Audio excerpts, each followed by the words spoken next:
Hello and welcome back to Live from the Hive with me, Katie Bessant. And today I'm joined by a very special guest, Paul Honeywell, the owner of Oran on the Isle of Harris. Paul, hello. It's great to have you on the podcast today. Hello, Katie. Good morning. How are you?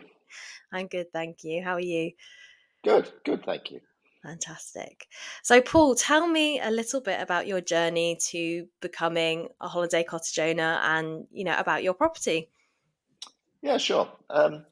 Well, Helen, my wife, and I, we actually got married way back in 1977. It's a long time ago.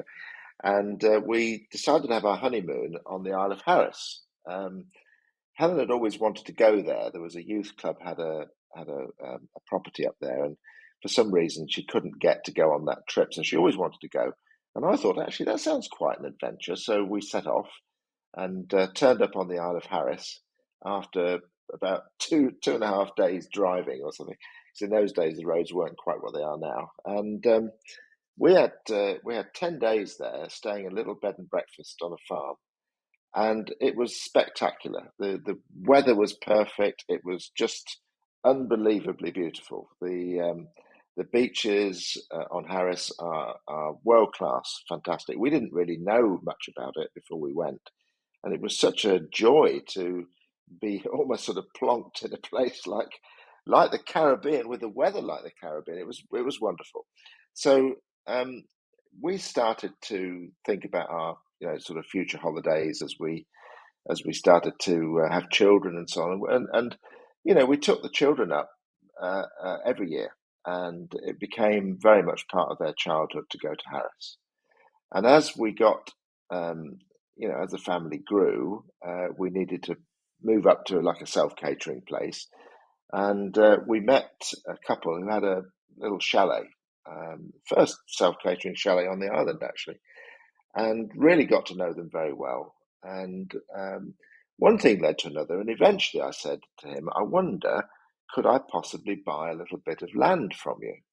Because the spectacular location, this really was beautiful. And yeah, he thought about it, and you know how it is. After a couple of more years had gone past, eventually we just agreed that that's what was going to happen, and we did. We bought the land in 2000, and you know what? It took ages before we decided what to build there, because I didn't want to just put a square white house, like people sometimes do, in a location like that. This particular location demanded something special because it's a special place. And eventually, I noticed some very interesting and unusual buildings on Harris, very sympathetic with the landscape, built of stone and thatched or living roofs, the turf roof type things. And I got in touch with the architect actually, and he got very excited about what we could do in that location. So we went on quite a journey to decide on the design. Because of the location, he wanted to build it in an S shape because you could then see different views from different windows. And we agreed with this and thought it was a great idea. But of course, building something like that is difficult. We're building a house that nobody had ever built anything like that before. There's no prior art. You can't learn from what people have done. So the architecture, the design of the place, the engineering, complicated, very complicated. But it was a labour of love, and we opened the house in 2015. So, it took us probably about 3 years to get the design right and 2 years to build it. Amazing. Yeah, what a story. It's a pretty special property, that's for sure. So how, you've been in this industry for nearly 10 years now and in a, Yes. very special location too. How have you seen the industry change in terms of technology, in terms of guest expectations? What have you seen over the past 10 years? Yeah, that's an interesting question. Um, I think to start with, we've got a big advantage. Um, And the advantage is summarized by the fact that this is a very unusual place, and people, if they want to go on holiday and have an experience, they want, some people just want to go and stay anyway. It doesn't really matter, and so on. But this is an experience. It's a high end. It's a luxury property. It's more expensive than pretty much anywhere else on the islands. But that's for a reason, because it's just an expensive place to build, to run, to cope with. It's not an easy property to sort of manage. But the experience is very special, and I think our audience are people who want to do something different. Sometimes we find that people come for like special occasions, like like a 60th birthday or an anniversary or something like that, or as groups of friends, because we can accommodate 6 people. So sometimes we get 3 groups of friends coming, and they split the cost between them, and it's a very nice sort of place to be with lots of social space, so they can mingle. But in terms of the market itself, when we first launched, we actually worked with an agent up there who was very good, and our property became a kind of iconic property for them, and they featured it on their advertising and posters and so on and so forth. And that was very positive, and our relationship sort of blossomed really. But then when COVID hit, everything changed. Um, you know, they found themselves in a really difficult position because obviously they're having to refund people, they're not getting income, so they ended up having to sell their business to a much larger organization, which didn't work for us. We were very much at the exclusive end, and it didn't work for us to be part of this much more general pool of lots of different, or thousands of different properties. So we decided to do it on our own. And that's quite a change, because now you've got to market your property yourself. We were lucky because we had a following of people already. People knew the place. It's a standout house when you drive past it, so people kind of keep a record of what it is. Um, but we went on our own, and since then it's been really good, actually. But the one big change I have noticed is that people are booking later. There's no question about that. This is a big trend in the industry that people are booking later. We were used to having the house booked 2 years ahead. Um, we have bookings already more than a year ahead as we look from this position, which is unusual, but not as solidly as we did in the past. So we will get the bookings, we will fill, but it's not going to be so far in advance. That's fine. The one thing you've got to do though is you've got to be very active on social media. You've got to be out there. So I think that is definitely the biggest change I've noticed, is the later bookings. Now I have to say that I know that we look at other properties on the island. We look at key data, we see what's going on, and I have to say we are much better than most. Our booking levels and advanced levels of booking are much greater than most.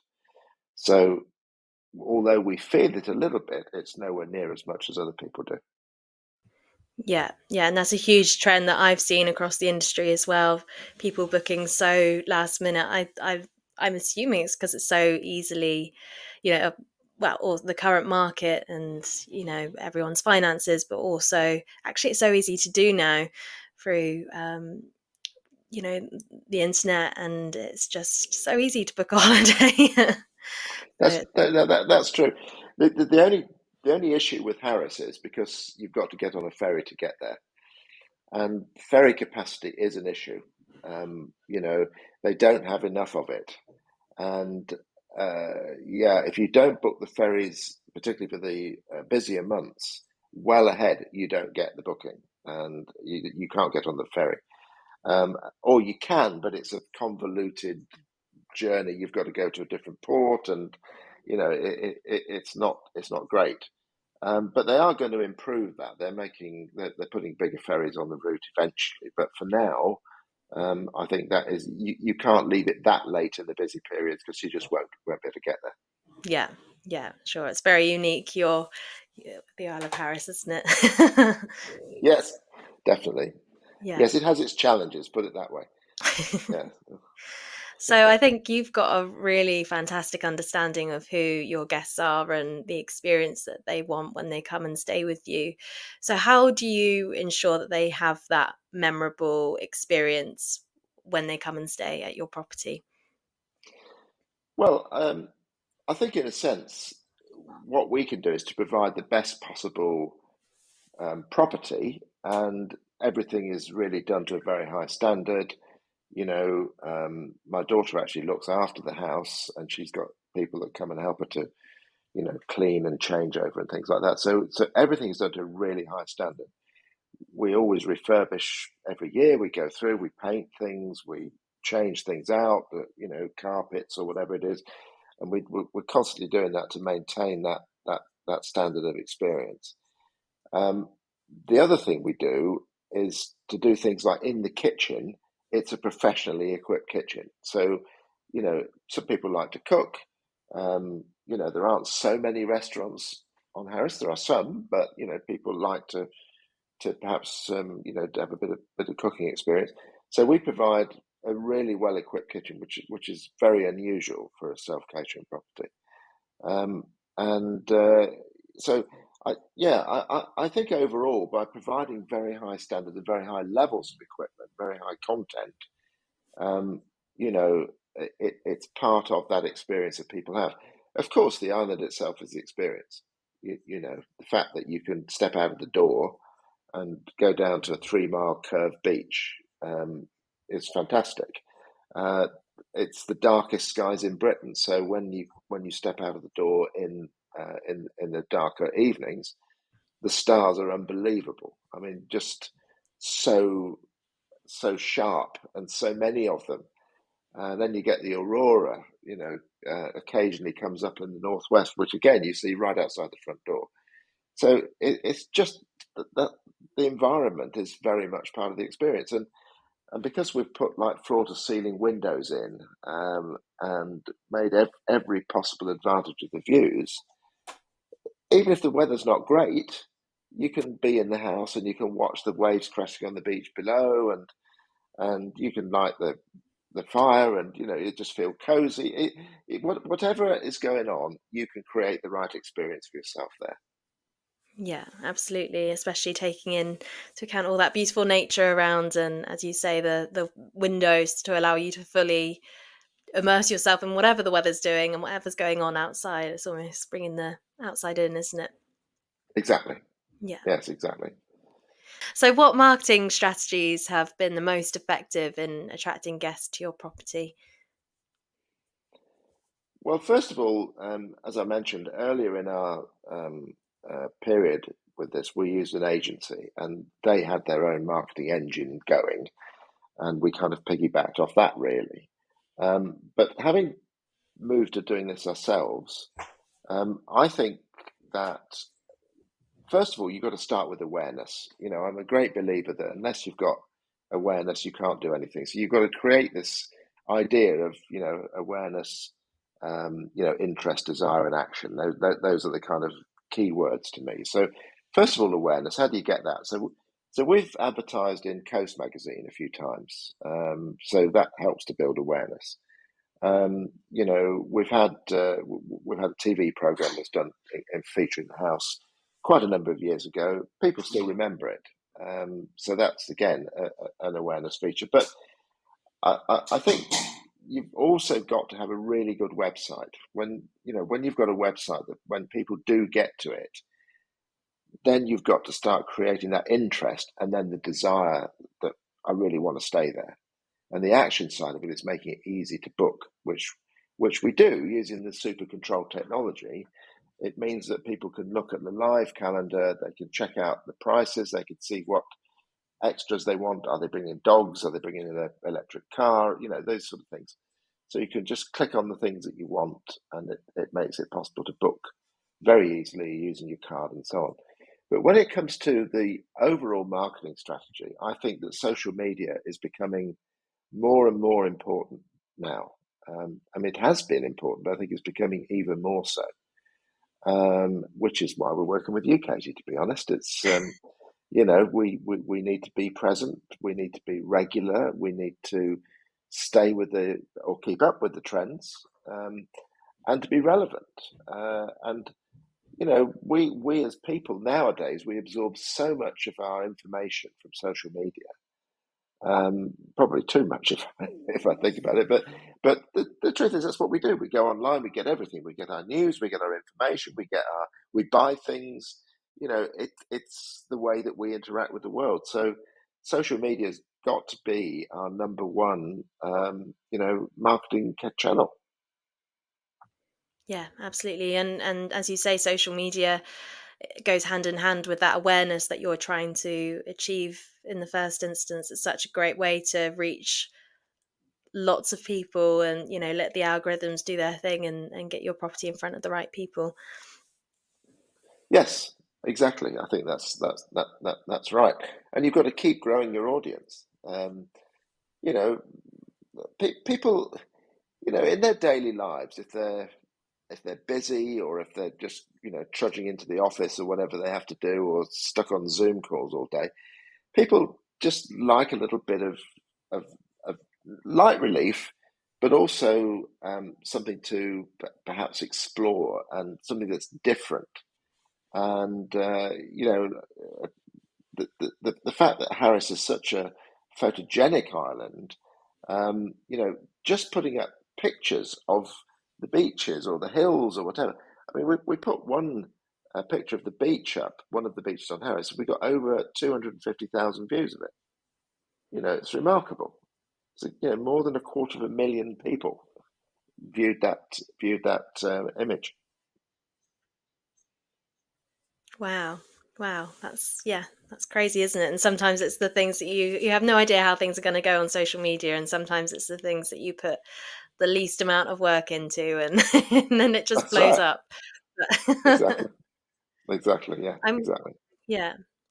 I'm also really interested to know how you sort of manage your guest bookings throughout different seasons, especially, in terms of attracting guests throughout the different seasons, especially being in the Isle of Harris. You've got the very different seasons there. So how do you go about attracting guests in, the shoulder months and the winter? Yeah. Well, first of all, the winter months, particularly, we've set up this idea called Huggy on Harris. Like the Danish idea of Huggy. Which is all about being cozy, being warm, feeling safe. With like the outside environment might be a bit wild, but you're kind of you're safe and cozy and warm, and you're just absorbing nice things. So we have a little idea that from November to February, that's our huggy season. So what we do is we change up things in the house. So first of all, we put a hot chocolate velvetizer in there, and a big bag of nice chocolate flakes. We put a bottle of Oran Gold, so you can mix it with your chocolate if you want to. Rosie makes some fresh shortbread. That's provided. Lots of throws. You can put these lovely tweed throws on if you want. Lots of logs for the fire. Star maps. A moon map even, some astronomical binoculars that you can take outside if you want to look at things more closely. That kind of thing. So basically, it's a slightly different experience at that time of year. Obviously, it's also cheaper. It's a lower cost part of the year. Um, Sometimes we have people come just as a couple. In fact, we've had one or two, only one person will come and stay in the house just because it's such a special experience. Um, yeah, so that's how we kind of approach the winter. We do quite a bit of refurbishment during that time, so it's not so January is pretty much out anyway. But then when it comes to the sort of spring and autumn, we don't really do anything particularly different for that. I mean, prices are slightly lower during those periods. But apart from that, bookings just seem to come anyway. Yeah, awesome. And what challenges have you faced in managing your property, and how have you overcome them? Well, any property is going to need maintenance, and also you're going to have challenges. There's always going to be a problem will come up from time to time, just like your own house. There's something's going to happen. And obviously, when you've got other people staying in the house, you need to be available and on call, which is Rosie, my daughter, lives only a few miles away from Oran, so she's able to come if needs be, if there's a problem. And the challenge, I suppose, being on an island is you've got relatively few people that can help. You know, there's one plumber, there's one electrician, there's one guy that does the chimneys who comes 40 miles away. If you've got an issue with the internet, it takes you at least a week to get someone to come and have a look at it. These are the kind of problems that you have. But to be honest, we do have the help we need. And actually, one thing we did do is when we built the house, we used entirely island labour, entirely. So everything was done by local people. And I know that that stands us in very good stead, really, with them. They appreciated that we didn't bring in builders from the mainland or anything like that. We entirely used local people. And we supported them every way, and they did back to us. And so memories are long. The fact that we did that, they're prepared to help us. So the guy that put the plumbing in the house, he's the guy that fixes any issues. That's how it works. I'm not saying it's not challenging, but overall, I mean, one of the biggest problems we had actually was the thatching on the roof, because it's a thatched property. And when we first built it, the suggestion from the architect was we used local grass. There's marram grass that grows in the dunes, and basically the old-fashioned way of thatching on the island was to use marram grass because it was a locally available material. So the locals would literally go and harvest it, and they'd make their roofs of it. And if there's any issues with the roof, they'd stuff a bit more in and fix it. But you can't do that so easily with a property like ours. And also the particular position of it and the curvature of the roof meant that the marram grass was just not sustainable. It was all over the place. It got blown off, and there's a big hole here and a big hole. And we're constantly getting the thatcher back, who lives on the next island, and he was constantly having to come back and fix it. So in the end, we had to make the decision to change it, to go for a much stronger reed roof, and we did that a few years ago, and that was quite a big exercise, as you can imagine. I think it's the largest thatched roof in the Hebrides, so Okay. it's actually there's a lot of roof on there. But so far, so good. We've not had any further issues with it, and hopefully that will maintain. We'll have to have a new ridge in another 7 or 8 years probably, and the whole roof replaced probably in another 20 years. But you know, but that's fine. Yeah. Yeah, so those relationships with people and the community can really get you out of those challenging moments, can't they? Yes, yes, absolutely. Yeah. So, what's your favorite part of running your holiday property? Actually, I think it's the reviews that we get, because when we get a review, and the standard of reviews that we get is really, really high. I just love it when people say, "This is such an experience. We just loved being here." Because that's what we did it for, really, was for people to really, really enjoy it. And literally everybody that stays there says the same thing. This is just a very special place to be. And they relax into it. And the hardest part is when they leave, you know. And that's great for us. It's really, really nice to feel that people are enjoying their time and that it was so good they didn't want to leave, you know. And I love that. Yeah, your reviews are just on a next level. I love reading them when a new one comes in. They're very special, and Yes, you've clearly worked hard to create that experience for your guests, which is amazing. exactly. Um, Exactly. No, we're really, really happy with that. So, what advice would you give to someone that's, just getting started marketing their holiday cottage by themselves? Maybe they're just leaving an agency, or maybe they're looking into, purchasing a property. Um, well, the first thing is you need to be prepared to build your audience. I mean, if you go with an agency, they already have an audience. But of course, it's an expensive thing to do. The commissions are very high, and but it will fill your property if you choose the right agency for your property. It will do that. But if you decide from the get-go to basically let your property yourselves and not go through an agency, then be prepared for it to take time to build that audience. Do it steadily, step by step. Rome wasn't built in a day. You're not going to fill the property right from the get-go, and you're going to need to promote it. So I think put a significant marketing budget aside to start with.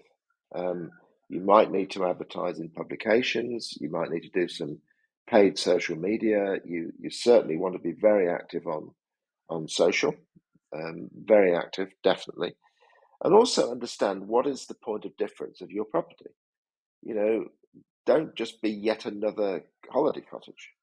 What makes it special? Think about the experience that people are going to have there. Why would they want to choose your place rather than somebody else or some other property? It's really important. Market the differences. Don't market the things that are the same. Everybody knows that there are beds. Everybody knows that there's a kitchen. But talk about the things that are different. If you've got beds that are special, talk about that. If you've got the kitchen is designed in a particular way, talk about it. When I see so many new properties coming to market, and then you see these kind of cool places, I mean, people staying in buses or tree houses, or those are the things that I think are taking a lot of the market now. Things that are different because it's such a different experience. You don't want to be in a place like your own home, but it's just in a different location. You want to be in something that's completely different.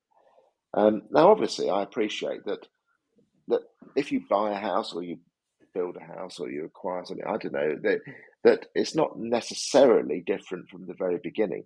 Ask yourself, what can you do to make it different? That's the key. Ask yourself that. And if you can make it different, market that difference. And social media is your number one friend. Yeah, and yeah, as you say, people book a holiday for the experience, not for the properties that the tree houses and things that you mentioned. That they're an amazing experience that's not like not like your home. So yeah, I think you're completely right there. So Exactly. yeah, what's one tip for other owners? It can be anything, it doesn't have to be marketing related. What's one tip you'd give to a fellow owner? Get your booking engine working. Make sure that you put the effort into a really good booking engine. We use Super Control, which I think is the best, and make sure that you've got that set up properly. Make sure that you go through the price planner and make sure your pricing on there is appropriate. Look at other properties in the market to do that, to get your pricing right. Um, be in there constantly, particularly at the beginning. You need to test your pricing out, and Super Control and other systems like that will allow you to do it. Um, and always, make sure that you interact well with the guests. So again, something like Super Control, you can set up automatic emails that go out at certain points in time. You can set it to go out, 6 months ahead, a month ahead, etc., etc. Make sure that you build up their anticipation of staying there, and link to that sort of technological booking engine. We also use something called TouchStay, and TouchStay is like a digital guest experience, a digital guest guide to the house. So, for example, on TouchStay, we actually have a little video of how you use a coffee machine. It's really simple. But rather than having written instructions, you just do like 2 minute video and people know how to use it. Things like that add to the experience, but it makes life easier for you. So I would use technology. It's your friend. Use it. Yeah, absolutely. There's so many different systems now that you can really utilize to make your life easier, but your guest life easier, and everyone's happy then, and you can provide a better guest Exactly. experience. Yeah. Amazing. Paul, thank you so much for coming on the podcast today. It's been really interesting hearing about Oran Namara on the Isle of Harris, and all of your experience and as well. So where can people find out a bit more about your property and you? The easiest thing to do is to either look us up on Facebook or Instagram, Google, Oran Namara, Oranamara, which means Song of the Sea. That's the English version of it. But oranamara.com, all one word.com, is how you find us, and we put a lot of effort into the website. So, including photography, by the way, really important. Make sure you get brilliant photography. People buy with their eyes. Yeah, amazing. Thank you so much, Paul, for coming on the podcast. And yeah, I'll pop all your links in the show notes. Thank you. Thanks, Paul. Thank you so much, Katie. Really enjoyed that. Thank you.